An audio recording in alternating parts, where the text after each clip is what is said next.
Time now for our international news review. Steve Okun, senior advisor at McClarty Associates, joining us to talk about the State of the Union address that happened this week in the U.S. Good morning, Steve. The State of the Union is strong. That is what Joe Biden said. Every president, I would like to see how many presidents have actually not said that, right? Exactly. Just about everyone starts with that. One. Gerald Ford after Watergate was the only one who said it was. There you go. And I think the most important part of the speech, and if there is something that will be remembered, it will be the unity that Democrats and Republicans had about Ukraine, about, Vladimir Putin's, choice of war, the aggression and the killing that is going on, and that standing ovation for the Ukrainian ambassador to the United States from Democrats and Republicans, a sustained one. It shows the world that the United States is united, that for one of the few times we've had, partisan politics does end at the shore. You have now, even Mike Pence came out after the speech and said there is no room in the Republican Party for apologies for Putin. That goes against Trump. That goes against people like Tucker Carlson. Yeah. So it is an important speech, even though, Neil, you're right. It's always a laundry list. What are you going to be able to say in 62 minutes, right? Well, Steve, you are the master of segue at this particular moment in time, because we are going to go from the State of the Union to talk about Ukraine. And for that, we are going to bring on our good friend, intelligence analyst Lily Ong, to dig a little deeper on this. Lily, good morning. Welcome to the show. There's nothing going on in Russia. Let's talk about Ukraine. Let me state on the onset, there are things I can talk about and there are things that I cannot comment on. I think nobody can look at what's happening in Ukraine and not feel a tinge of sadness. And I'm feeling more than sadness. I'm furiously mad. I'm furiously mad because what's happening in Ukraine could have been prevented, but steps that could have prevented it were clearly not made. So I think if we were to look at Ukraine and just put the blame squarely on Russia, we're missing the bigger picture. We are missing the bigger lesson. So let's take a look at history so that we can scrutinize the whole piece of what's happening here. Now, in 1990, around the end of the Cold War, then Secretary of State James Baker, he told Gorbachev that NATO would not expand 1 inch eastward, and those were his words. All right, and Gorbachev took him at his words. 1999, under the presidency of Clinton. Hey, Steve, you were working for him, weren't you? I was. Yeah, but you're in DOT. You're the transport guy. I'll let you off the hook. So in 1999, NATO took on Poland. It took on Czech, it took on Hungary. And in 2000, Clinton went to speak to Putin, and Putin asked him, is there a possibility to admit Russia into NATO?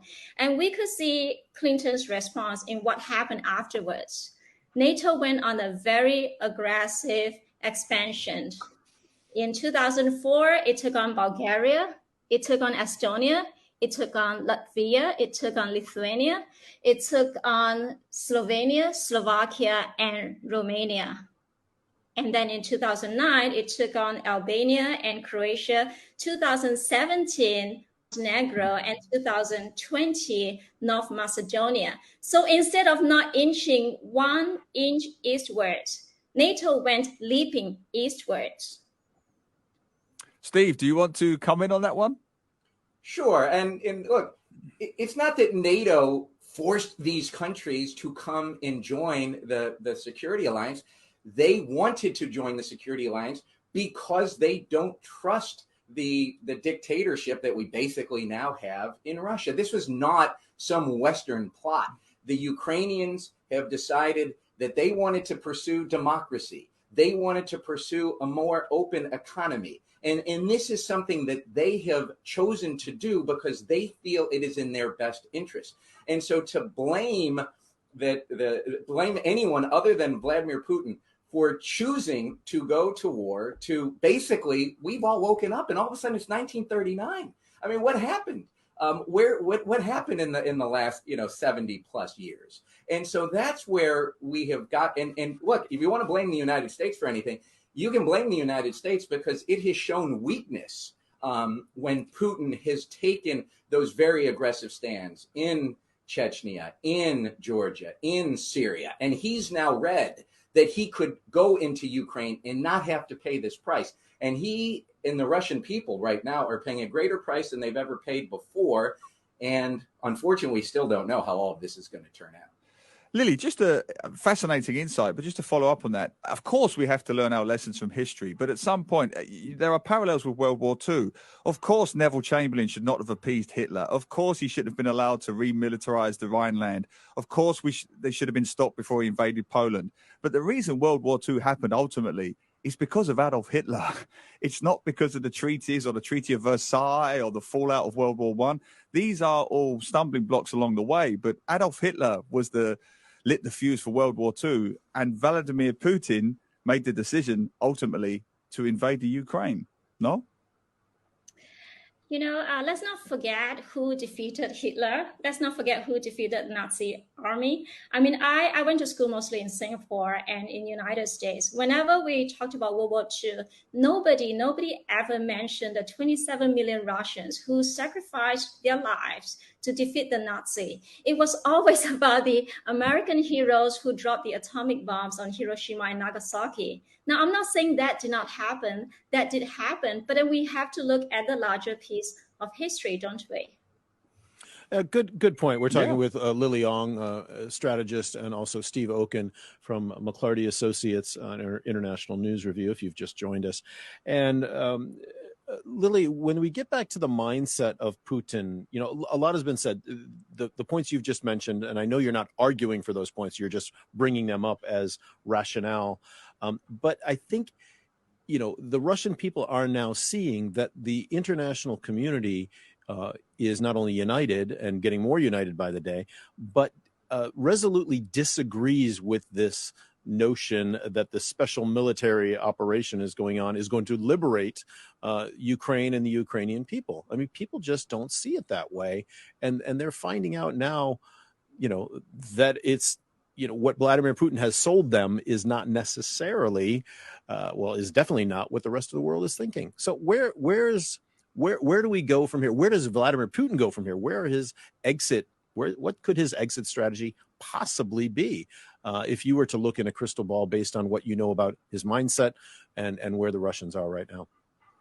Well, we don't have to sit here and speculate what Putin is thinking. He told us what he's going to do. You know, if he doesn't get his 3 terms matched in the draft treaty that he sent to the United States in December 2021, he's going to do 2 things, right? He's going to go into Ukraine, he's going to demilitarize Ukraine, and he's going to denazify Ukraine. I do not believe he will stop until he has achieved those aims. So, but that raises the assumption that the Ukraine is somehow Nazified and needs denazifying. There's no evidence. There's simply no evidence of this, Lily. I mean, as we sit here now, I think 1.5 million Ukrainian refugees have had to leave their country for fear of death. It's triggered an international humanitarian crisis. It's united the world in no way, arguably, since World War II.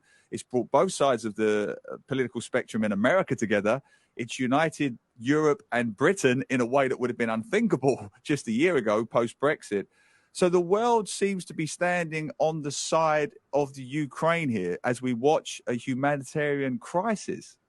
Well, and Neil, and just one other point. Why is it the United States' position to tell Ukraine that you must be neutral? That is, why should the EU say to Ukraine, you must be neutral? That is something for the Ukrainian people to decide. And the Ukrainian people can come to some agreement, and they're certainly negotiating with Russia right now to try to come to some agreement so that there can be some peace in Ukraine, and that Russia will stop what is now, you know, certainly arguably war crimes that are occurring in that country. And so that's for the Ukrainian people to decide. That is not for the United States to sign some treaty with Russia or the EU or the UK to say, Ukraine, you must now be neutral. You must be Switzerland. Yeah. Well, go ahead, Lily. Sure. If I can just take on Steve, what he said first, because this is an important piece that everybody is missing. You know, the Nazi threat, not Steve, I'm Neil. The Nazi threat is very real. It's very real. Putin is onto something.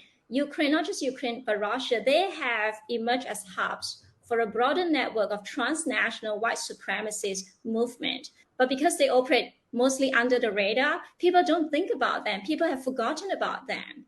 And to add on to that, this call from Zelensky for foreign fighters to come to Ukraine is fight, that is very dangerous. Now, I'm not saying that everybody that goes to Ukraine to fight is a Nazi, but when this group goes out there and come home and return with their indoctrination of more ideological, more radicalized ideologies, they're going to infect those around them. This is a very dangerous movement that's going on right now. So Putin is onto something. The Nazi threat has never gone away.